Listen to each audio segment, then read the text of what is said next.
quero que você abra sua Bíblia lá em Tito capítulo 2. Tito, logo depois de Timóteo, antes de Hebreus.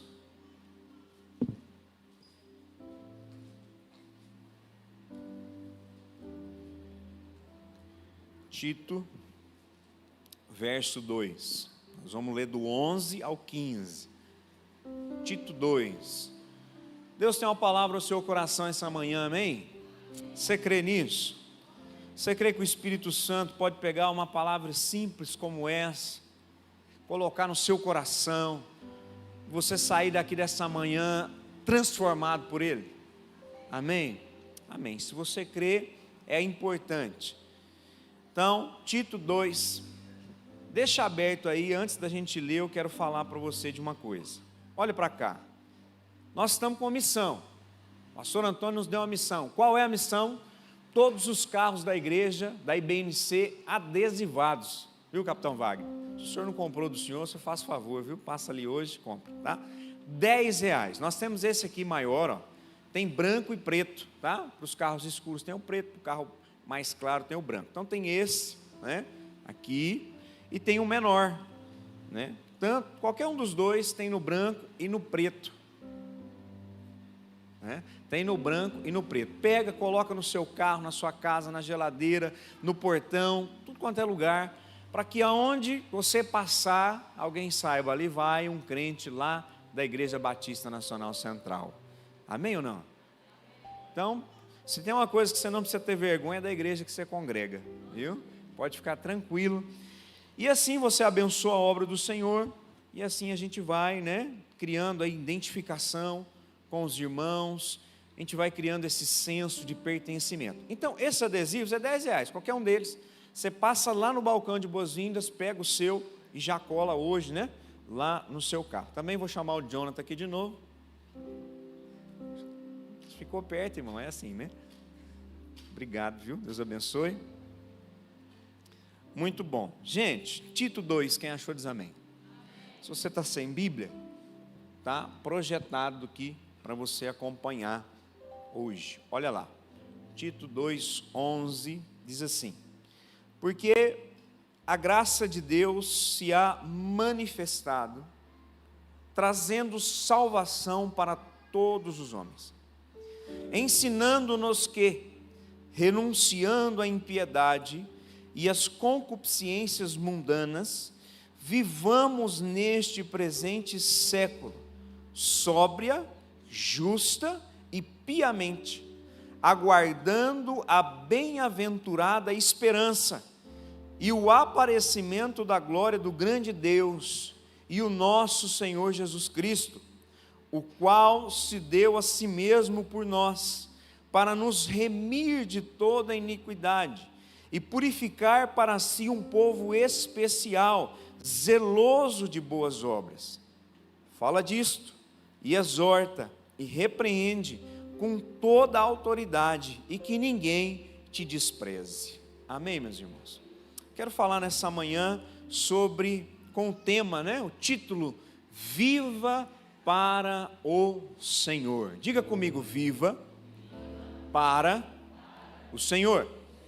É sobre isso que nós vamos falar, viva para o Senhor.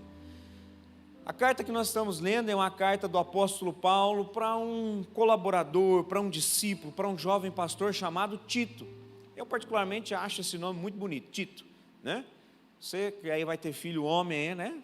Daqui a alguns dias, daqui a alguns anos, está aí um bom nome, ó, Tito, né? Tem um significado, tem toda uma história por detrás do nome. Mas Paulo está escrevendo mais ou menos anos 64 depois de Cristo. A época mais ou menos que Paulo está escrevendo é depois da primeira prisão em Roma. Então Paulo está fazendo a sua última viagem. É a última viagem do apóstolo Paulo, antes dele realmente ser preso definitivamente em Roma, e em Roma perder a sua vida pelo amor a Cristo, por pregar o Evangelho. Então nessa última viagem de Paulo, Paulo passa pela ilha de Creta, guarda esse nome, ilha de Creta, e ele deixa na ilha de Creta um jovem pastor, um jovem discípulo, um líder chamado Tito, para que ele organize algumas coisas lá, eu já falo sobre isso. Então Paulo sai de Creta, vai para um outro lugar, e desse outro lugar ele vai escrever essa carta. Então, biblicamente, historicamente, é a carta de Paulo para Tito. Só que essa carta de Paulo para Tito ensina muito para nós nos dias de hoje. A Bíblia diz que tudo aquilo que foi escrito para o nosso ensino foi escrito. Então, Paulo estava ensinando algo para Tito, e esse algo está nos ensinando também nos dias de hoje. E o título é esse: Viva para o Senhor. Há 3 grandes temas nessa carta. O primeiro deles é a organização da igreja. Então Paulo está falando para Tito organizar a igreja. Paulo está falando sobre uma doutrina correta e uma vida santa. O que mais? Quem estava na ilha de Creta? Quem estava morando na ilha de Creta? Eram novos convertidos. Pessoas que precisavam aprender como viver para o Senhor. Porque às vezes a gente se converte, a gente chega na igreja, a gente não sabe bem como viver para o Senhor, é ou não é? Quantas vezes a gente não chega, às vezes chega alguém aqui na igreja, às vezes primeiro contato com a gente, primeiro aconselhamento, fala: pastor, eu ainda não sei bem o que fazer, eu ainda não sei bem como orar, eu não sei bem como jejuar, eu não sei bem como devolver o dízimo, eu não sei bem quantas vezes eu tenho que vir na igreja, eu não sei bem o que eu tenho que fazer. Então, o que estava acontecendo aqui na ilha de Creta? Haviam pessoas novas convertidas que precisavam aprender como viver para Deus. E quem eram os cretenses? Quem era o povo? Queria que você prestasse atenção nisso aqui, ó. Quem era o povo de Creta? Creta é a maior ilha localizada ao sul da Grécia, do Mar Egeu. Creta se estabilizou como civilização 2600 a.C. a 1450 a.C. No que os cretenses, a ilha de Creta era boa? Era uma ilha, então o comércio deles era marítimo. Eles exportavam azeite, exportavam objetos de cerâmica, joias, lã, artigos de metal. Creta era uma cidade-estado, tinha um rei lá. Então Creta também tinha um rei. E na ilha de Creta tinha palácios, grandes construções, aquelas coisas que enchem os nossos olhos. Tinha uma coisa que o povo de Creta era muito bom na sua arquitetura, nas artes, pinturas, quadros, esculturas, joias, enfim. A religião de Creta, eles eram muito ligados à figura da mulher. Então tinha uma deusa mãe, que as pessoas daquela ilha veneravam, adoravam aquela figura daquela mulher. E talvez você já deve ter visto por aí, em algum filme, um mito, um mito cretense, que é o Minotauro, que é aquele homem forte, com a cabeça de touro. Já viu? Em algum lugar, em algum filme, em algum livro. Então sai lá dessa ilha esse mito. Mas por que eu estou falando? Pastor, beleza, entendi, o senhor falou da religião, da ilha, do comércio. Qual é a importância disso tudo para essa pregação? Preste atenção. A ilha de Creta parece, lendo sobre ela, vendo sobre ela, que era um bom lugar para se morar. Talvez se fosse hoje, você fosse escolher um lugar para você morar, quem sabe você escolhesse morar na ilha de Creta. Um bom lugar, um lugar bonito, uma cidade desenvolvida, um local desenvolvido para a sua época, organizado. Um local onde tinha pessoas na época de Paulo do mundo todo, porque era um local marítimo, de muito comércio. Então talvez fosse um local bom para se morar, um local bom para se estar. E aí você me pergunta, qual era o problema dos cretenses? Qual era o problema na ilha de Creta? Qual era o problema daquele local? O mesmo problema de todos os locais: o pecado. Diga comigo, o pecado. Porque aonde o homem está, ali também está o pecado. Se você olhar comigo, vou pedir para o Pedro me ajudar agora. Põe lá, capítulo 3, versos de 1 a 3. Olha o que Paulo está falando para Tito. Lá no capítulo 3, de 1 a 3. Paulo está falando para Tito o seguinte: admoesta-os aos que aqui se sujeitem aos principados e potestades. Ou seja, Paulo está falando assim, que eles obedeçam às suas autoridades, e que lhes obedeçam e estejam preparados para toda boa obra. a que ninguém infame, nem sejam contenciosos, mas modestos, mostrando toda a mansidão para com todos os homens. Olha o verso 3. Porque também nós éramos, no outro tempo, insensatos, desobedientes, extraviados, servindo a várias concupiscências e deleites, vivendo em malícia e inveja, odiosos, odiando uns aos outros. O que Paulo está falando para Tito? Tito, nós também éramos. Se nós também éramos, quer dizer que os homens daquele lugar também eram. Os homens daquela ilha também eram insensatos, desobedientes, extraviados, serviam seus próprios prazeres e paixões, viviam em malícia e inveja, eram odiosos, né, e odiavam uns aos outros. Homens inflamados, homens orgulhosos. Esses eram aqueles que viviam em Creta. Mas não era só quem vivia em Creta, era todos os homens que foram afetados pelo pecado. Se nós trazermos para a nossa realidade hoje, quem são os homens de Rio Verde? Quando eu digo homens no sentido geral, quem é o povo de Rio Verde? O povo é insensato, é desobediente, é extraviado, serve a seus próprios prazeres e paixões, vive em malícia e inveja, são odiosos e odeiam uns aos outros, é ou não é? Esse é o homem, esse é o povo que nós estamos inseridos, que nós vivemos. Então qual era o problema daquela ilha? A ilha era boa, a ilha tinha dinheiro, era um bom local para se morar, tinha religião, tinha cultura, tinha arte, mas também tinha pecado. Mas o que acontece? O evangelho chegou na ilha de Creta. Jesus chegou na ilha de Creta através do evangelho pregado pelos discípulos de Jesus. E o evangelho chega, igrejas são estabelecidas, vidas começam a ser transformadas. E aí, como as igrejas começam a nascer, pessoas começam a se converter naquele lugar, precisava organizar. Então lá no capítulo 1, verso 5, diz assim, olha o que Paulo falou. Capítulo 1, verso 5. Paulo está escrevendo a carta, olha o que ele está falando. Por esta causa, Tito, te deixei em Creta, para que pusesses em boa ordem as coisas que ainda restam, e de cidade em cidade estabelecesse presbíteros, como já te mandei. Então presta atenção, as igrejas começaram a surgir, pessoas começaram a se converter, o evangelho chegou na ilha de Creta, as coisas começaram a ser transformadas. Então Paulo pega um discípulo dele, coloca na ilha, e agora Tito, você vai trabalhar, você vai estabelecer as igrejas, você vai colocar pastores nessas igrejas, você vai ensinar eles o que tem que ser feito, beleza, Tito? Beleza. Será que isso às vezes não se parece um pouco à nossa história? Um dia o evangelho chegou também na nossa casa.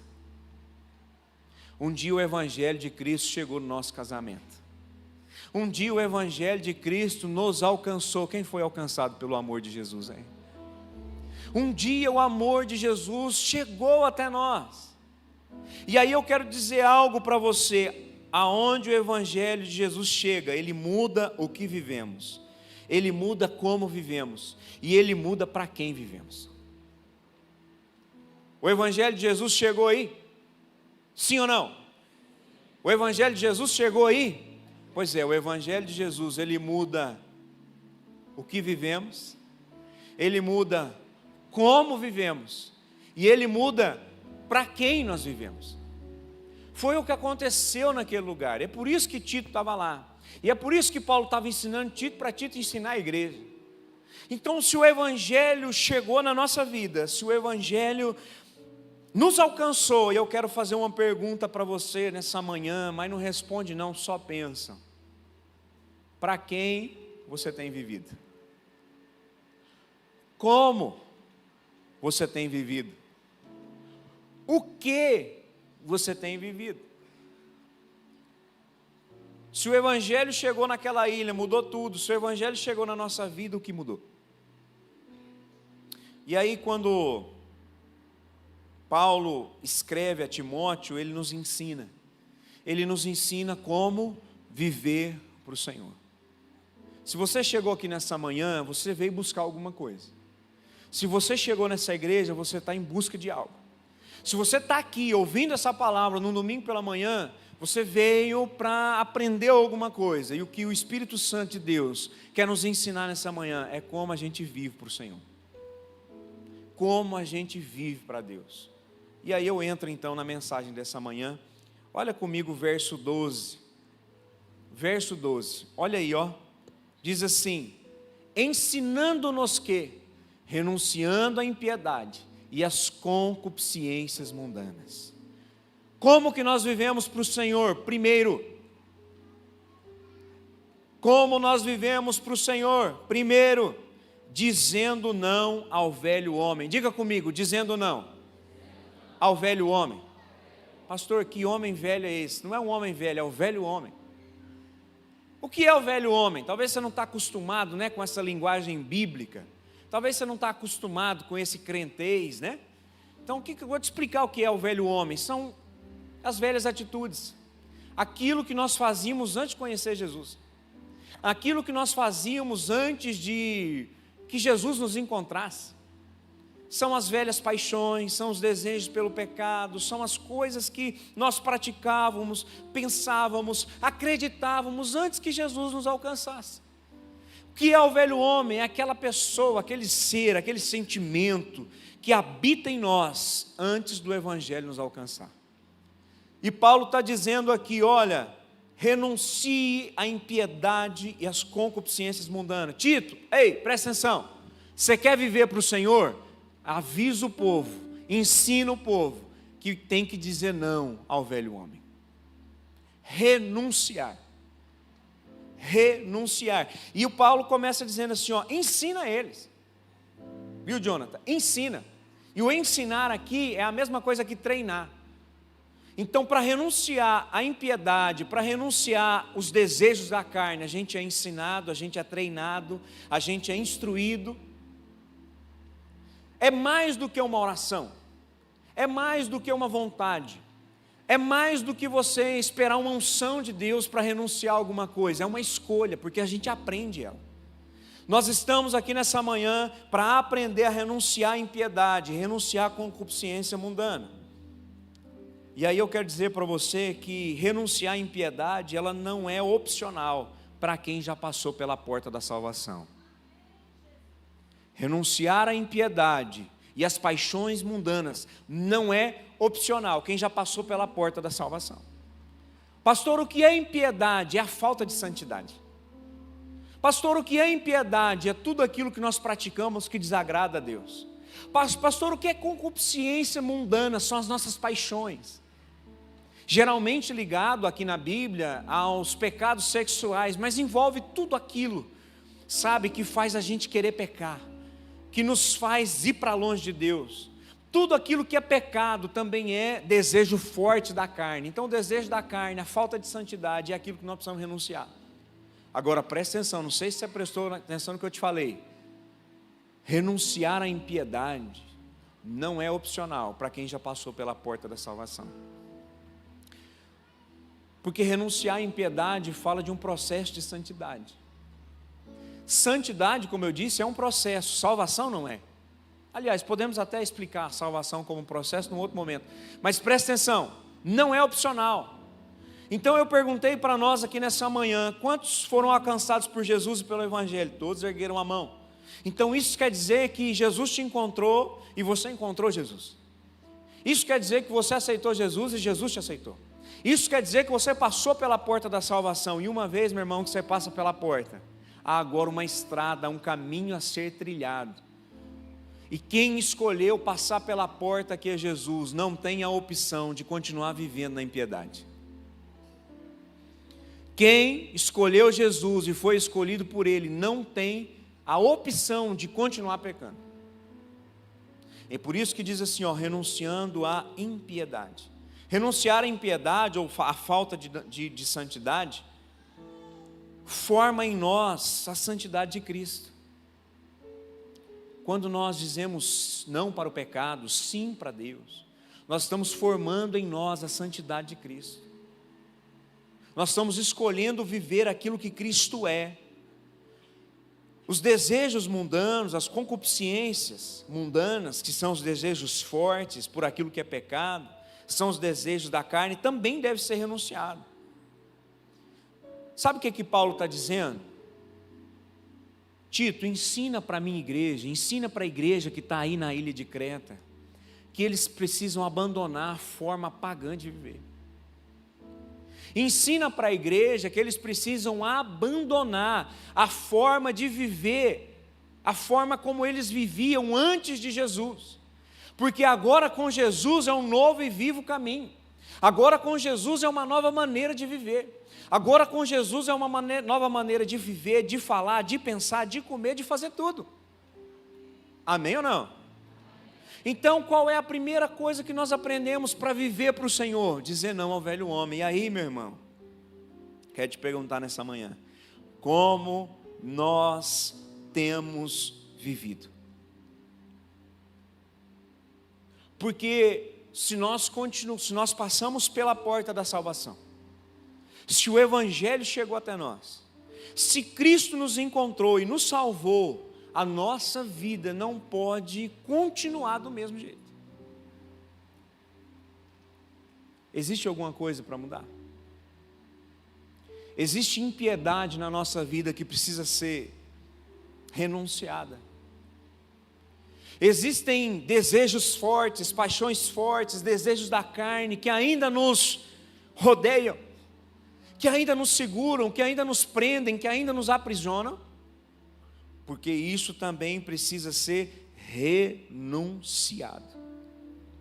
E eu garanto para você que o pastor Antônio e todos aqueles que pregam, ministram nessa igreja, estão igual Tito, ensinando você, treinando você, aconselhando você, instruindo você a abandonar o velho homem. Amém?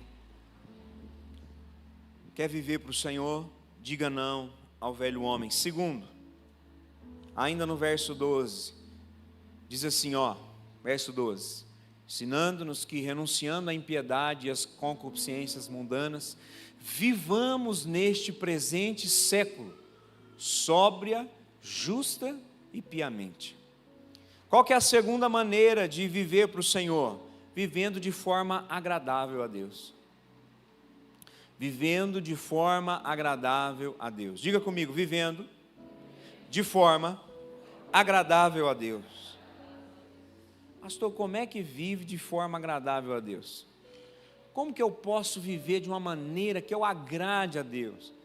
Pastor, é possível agradar a Deus? Sim, é possível. Pastor, é possível viver de uma forma que Deus vai ficar feliz comigo? Sim, é possível.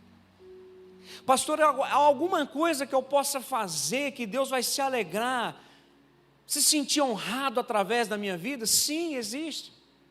Viver de forma agradável. Romanos 12 vai dizer isso: apresenteis o vosso corpo como um sacrifício vivo, agradável a Deus.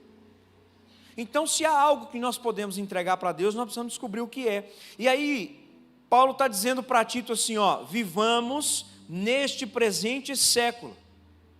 Vivamos. O apóstolo não está dizendo, vamos tentar viver. O apóstolo não está dizendo assim, faz o que dá. O apóstolo não está dizendo, tenta aí. Ele está falando, vivamos. Vivamos. Em outras palavras, o apóstolo Paulo está dizendo para Tito, ensina a minha igreja, que existe um poder que opera em nós, que nos capacita a vencer o presente século.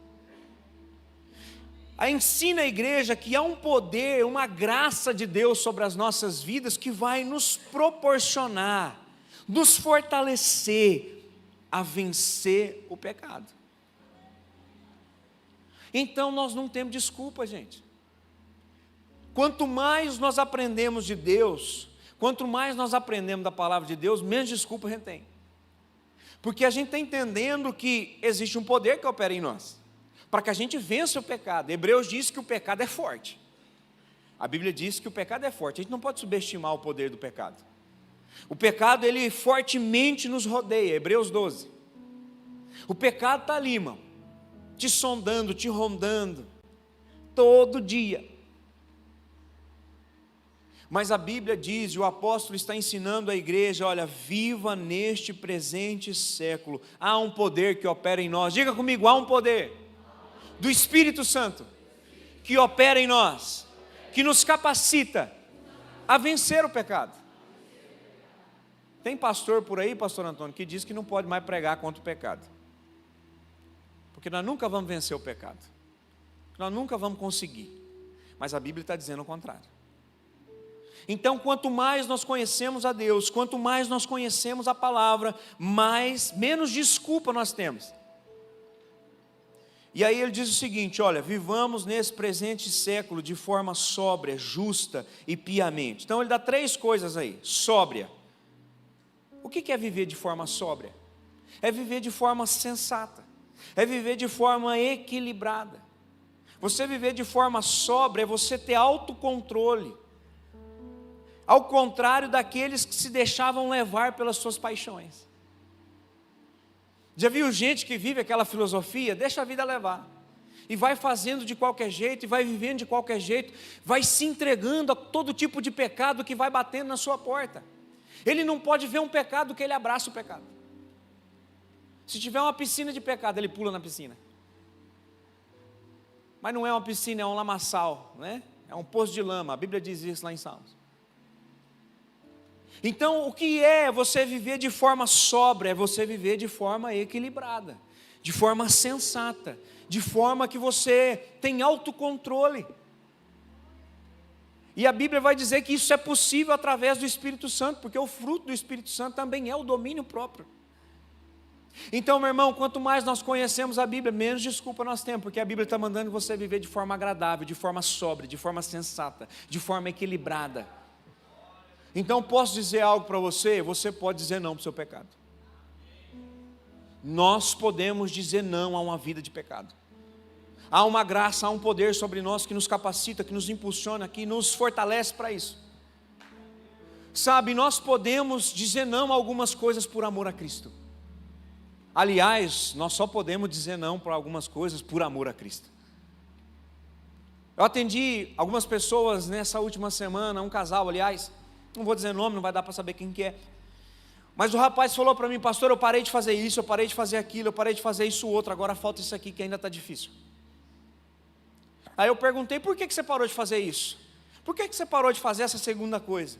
E por que você não está dando conta de fazer essa terceira? Eu falei, a primeira foi por amor a Cristo? Aí ele falou, foi. Eu falei, a segunda foi por amor a Cristo? Ele falou, foi. Eu falei, então a terceira também vai ser por amor a Cristo. A partir de hoje, em nome de Jesus, você não vai fazer mais isso. E você vai viver uma vida de forma agradável a Deus, porque agora você está vivendo para o Senhor. Ele falou, amém. Oramos, e graças a Deus está indo bem. Então, meu irmão, não há desculpa para nós. Nós estamos sendo chamados por Deus, a partir do momento que nós encontramos a Cristo, para viver para o Senhor, de forma sóbria e de forma justa, ou seja, com justiça, que é quando o crente ele dá evidências de que a retidão de Cristo, a justiça de Cristo alcançou a sua vida. Forma sóbria e forma justa. Você sabe o que aconteceu na cruz? Jesus nos justificou. Nós não merecíamos, meu irmão, nada do que nós vivemos hoje, porque nós estávamos aprisionados pelo pecado. Jesus pagou um alto preço, e aquele sangue derramado na cruz, ele nos justificou, ele trouxe justiça sobre a nossa vida. Então, quando Deus olha para nós, o que Ele vê não é o nosso pecado, o que Ele vê não é o nosso merecimento, o que Ele vê não é o nosso erro, nem aquilo que é de bom em nós. O que Deus olha é o sangue de Cristo sobre as nossas vidas. Nós fomos justificados, a vida do justo pelo injusto, e agora os injustos se tornam justos por amor a Cristo, amém ou não? Dá para entender? E o apóstolo está dizendo para Tito, ensina a igreja a viver de forma justa. E aí eu te pergunto, quantos foram alcançados pelo Evangelho? Quantos foram alcançados pelo amor de Cristo? Então você foi justificado. E o justificado anda de forma justa. Pastor, eu não tenho andado de forma justa. Então nós vamos cantar nessa manhã, viu, Fabrício? De novo, no final, para que Deus nos quebre e nos faça de novo. Porque se Jesus nos justificou, de fato, e nós estamos vivendo uma vida que não condiz com isso, alguma coisa precisa ser trabalhada, mudada, transformada, de forma justa. É por isso, meu irmão, que o nosso testemunho é tão importante. O meu e o seu testemunho é tão importante, porque ele mostra a justiça de Deus, sabe, estampada em nós. É tão triste quando alguém pergunta assim: fulano é da sua igreja? Aí você coça a cabeça, você não sabe se você fala que é, se não é, você não sabe o que vem depois, né? Fulano é da sua igreja? Aí você fala, é. Ele é uma bênção. Aí você, graças a Deus. Aí às vezes vem, rapaz, você não sabe o que ele fez. Aí nós aprendemos com o pastor Antônio que você passa vergonha junto com a ovelha. Aí você fala, não, mas ele está aprendendo, ele é novo, ele vai aprender. Então, meu irmão, por isso que o nosso testemunho é tão importante. Entenda uma coisa: aonde você estiver, você está carregando o nome de Jesus. Aonde você andar, com quem você falar, com quem você fizer negócios, com quem você fizer parcerias, por onde você andar, seja de férias ou não, seja trabalho ou não, não importa, a justiça, você está carregando a justiça de Deus, meu irmão. Então o seu testemunho é importante. Dê testemunho daquilo que Cristo fez. Então viva de forma sóbria, viva de forma justa e viva piamente. Piamente, na raiz, né, ali da palavra, é uma boa ou correta reverência a Deus. Vou explicar. É viver de forma santa a um Deus santo. O que é viver piamente? É você viver de forma santa, servindo a um Deus santo. Uma reverência boa, correta. Então, meu irmão, eu quero te perguntar, será que nós temos vivido de forma pia, de forma santa, uma forma que reverencia a Deus, uma forma que agrada a Deus, ou não? Vivendo de forma justa, de forma sóbria e de forma santa. E aí nós continuamos o texto, nós vamos para o terceiro ponto. Olha comigo o versículo 13, diz assim: aguardando a bem-aventurada esperança e o aparecimento da glória do grande Deus e do nosso Senhor Jesus Cristo. A pergunta da manhã é: como que nós vivemos para o Senhor? Como que nós vivemos para o Senhor? Coloca lá, Pedro, os pontos. Como nós vivemos para o Senhor? Primeiro, quem lembra? Dizendo não ao velho homem. Segundo, vivendo de forma agradável a Deus. Terceiro, tendo a esperança da volta de Cristo. Amém? Quem está esperando Jesus voltar, ergue a mão. Pastor Antônio voltou de férias, por isso que eu estou falando com ele ali, né? Dando satisfação para o chefe. Ele está ali. Roseni também, está ali, ó, escondida ali no meio. Talvez você não viu ela. Depois você dá um abraço nela e fala que você estava com saudade, tá? No final. Mas vou contar um segredo para o senhor. Aconteceu na ceia. O senhor não viu, vou entregar todo mundo agora. Fizemos a ceia domingo passado. Culto à noite, então vocês estão livres, né? É só o povo da noite. Fizemos a ceia. E aí o pessoal estava cantando aqui, aquela música da ceia, né? E a igreja será arrebatada, num piscar de olhos acontecerá. E aí eles terminaram bem nessa música, bem nesse pedacinho, porque daí foi a hora que terminou de distribuir tudo. E aí eu olhei para o povo olhou para mim, falei: meus irmãos, será num piscar de olhos. Será num piscar de olhos. E podia ser hoje. O povo que estava dando a glória a Deus calou. E houve silêncio na igreja. Eu falei, meia dúzia falou amém. Aí eu entendi o recado. Não, pastor, hoje não, ainda precisa. Peraí, ainda não. Mas eu fui verdadeiro, eu falei, podia ser hoje, podia ser agora. Aí teve uns irmãos que segurou na cadeira, falou, nossa, e se for mesmo? Eu esqueci de combinar com o Wesley, fazer um barulho no som ali para assustar o povo. Mas presta atenção, crente que passou pela porta da salvação, que foi alcançado pelo Evangelho, que foi alcançado pela graça do Senhor, como que ele vive para o Senhor? Esperando a volta de Cristo, todos os dias.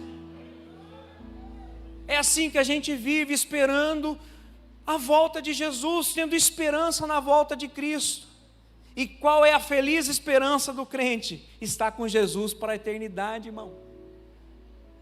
Talvez você sonhe ficar rico, talvez você sonhe morar na beira da praia, talvez você sonhe ter uma Dodge Ram para pôr aquele adesivo branco do IBNC, né, Ricardo? Talvez você sonhe tanta coisa, irmão. Para alguns, a única esperança que ele tem é que Jesus volta logo para ele morar na glória com o Senhor. E não é errado querer nada disso, não é isso que eu estou dizendo. Eu estou dizendo que a nossa maior esperança, feliz é aquele que quer estar com Jesus para a eternidade. Não é só na eternidade, mas para a eternidade. Uma vida de renúncia ao pecado, de forma sóbria, justa e santa, irmão, só tem um resultado. Se você quer viver para o Senhor, dizendo não ao velho homem, agradando a Deus, o único resultado possível disso é você esperar a volta de Cristo. Não tem mais, não tem outra coisa. Porque você está dizendo não a você para dizer sim para Ele. Você está organizando toda a sua vida para agradar a Ele. O que sobra para nós? É estar com Ele. É estar na eternidade. E para isso a gente espera a volta de Jesus. É uma santa expectativa da volta de Cristo. Então Paulo estava dizendo para Tito, ensina para a igreja que eles precisam ter a esperança do aparecimento do grande Deus e do nosso Senhor Jesus Cristo, porque Ele morreu sim, Ele ressuscitou ao terceiro dia, Ele foi aos céus, mas voltará para buscar a sua igreja. Então a igreja que está em Creta também será arrebatada, aleluia. E a igreja que está em Rio Verde também será arrebatada, e nós temos essa esperança. Então, meu irmão, aguardar a feliz esperança da volta de Cristo é algo que não pode ser esquecido ou ignorado. Não tem como esquecer que Jesus está voltando. E presta atenção, a cada dia que passa, está mais perto. Podia ser hoje. Aprenderam, né? Podia ser agora. É isso. Como que a gente vive para o Senhor? Dizendo não ao velho homem, vivendo para agradá-lo, esperando a volta de Cristo. Quem aguarda a volta de Jesus é feliz, porque tem esperança. Quem aguarda a volta de Jesus é feliz, porque tem esperança. Tem muita gente que se perdeu, meu irmão, porque não tem esperança de mais nada.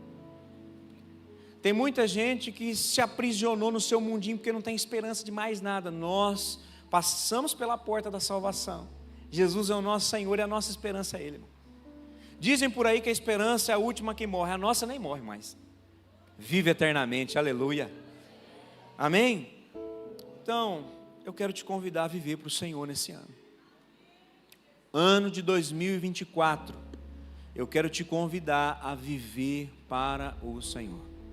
Porque enquanto nós aguardamos a volta de Cristo, nós trabalhamos para Ele. Enquanto nós aguardamos o retorno de Jesus para buscar a sua igreja, nós temos uma vida santa, uma vida de renúncia sim, mas também é uma vida de bênção, é uma vida de adoração, é uma vida, sabe, onde nós consagramos tudo a Ele. Enquanto Jesus não voltar, você vai entrar por aquela porta toda quinta, todo sábado, todo domingo de manhã à noite, nós vamos fazer muitas coisas juntos, mas sabe, não se esquecendo, não anulando, mas na expectativa que Jesus está voltando. E aí o texto, para a gente encerrar, termina lá no verso 14 e 15, dizendo assim: o qual Jesus se deu a si mesmo por nós, para nos remir, para nos resgatar Ele pagou um preço de toda a iniquidade, e purificar para si um povo especial, zeloso de boas obras. Paulo está dizendo para Tito: Tito, ensina a igreja que Jesus resgatou eles do pecado. Ensina para a igreja que Jesus pagou o preço pela vida deles, que Jesus purificou eles para que eles sejam agora um povo especial. Sabe quem nós somos? Um povo especial, porque nós pertencemos a um único Senhor, o Rei da glória e o Senhor dos senhores. Às vezes o povo acha a gente meio metido, já percebeu não? Mas esses crentes é metido, hein? Esses crentes se acham. Não é que a gente se acha, porque nós somos um povo especial, remido, comprado, justificado, amado e transformado. Aleluia. A porta está aberta, irmão, para quem quiser ser especial também, em nome de Jesus. E aí o apóstolo termina o verso 15, dizendo para Timóteo, fala disso, para Tito, aliás. Se eu falei Timóteo em algum momento, me perdoa, era Tito, tá? Fala disto, Tito, exorta, repreende com toda a autoridade, e que ninguém te despreze. Sabe, meu irmão, até Jesus voltar, eu tenho certeza de uma coisa: nós vamos estar aqui, dizendo para você, abandona o velho homem, viva para Deus, e Jesus está voltando. Até Jesus voltar. O dia que Ele voltar, e não precisa dizer mais, que já aconteceu. Nós estamos aqui igual Tito, falando, repreendendo, exortando, insistindo para que haja mudança, porque o Evangelho de Jesus, ele muda o que nós vivemos, ele muda como nós vivemos, e ele muda para quem nós vivemos. Viva para o Senhor. Vamos nos colocar de pé. Quero chamar Manancial aqui, e a música é essa mesmo, né? Essa última que nós cantamos, que eu acho, não tenho certeza, que nós precisamos se posicionar diante de Deus, para abandonar as velhas práticas, para abandonar uma vida de pecado, para mudar a nossa consciência, a maneira como nós vemos as coisas, porque Jesus já nos encontrou, o Evangelho já nos encontrou, não há desculpa para viver como nós vivemos. E talvez nós estejamos aqui nessa manhã dizendo: pastor, é difícil viver isso aí que o senhor está falando, é difícil abandonar algumas coisas na minha vida, está difícil ser transformado, está difícil viver em santidade, pastor, sabe, está difícil se posicionar diante de Deus. Meu irmão, se está difícil, então faz uma oração: Senhor, quebra, faz de novo, me refaz, me dá um coração novo, me dá uma mente nova, muda os meus sentimentos, muda as minhas motivações. E eu quero te convidar a fazer essa oração nessa noite: Senhor, me faz de novo, porque eu quero viver para o Senhor. Será que nós podemos cantar junto essa canção? Eu quero ser Senhor amado,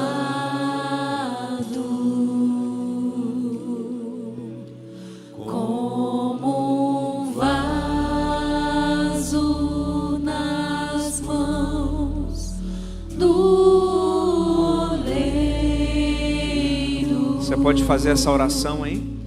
Quebra minha vida e faça de novo.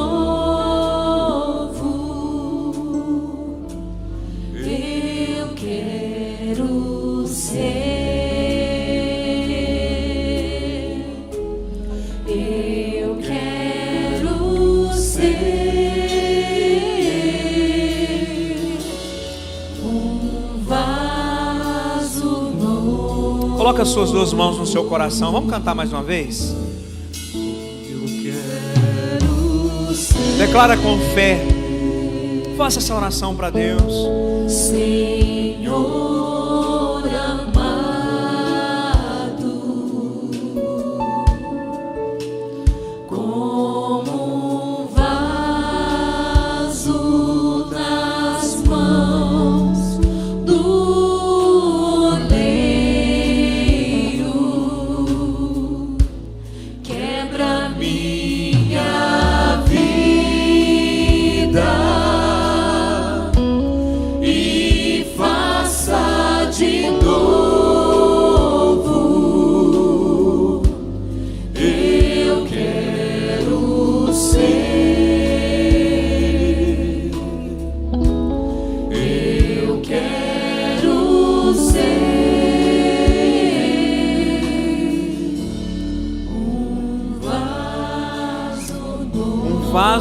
povo que vive para o Senhor.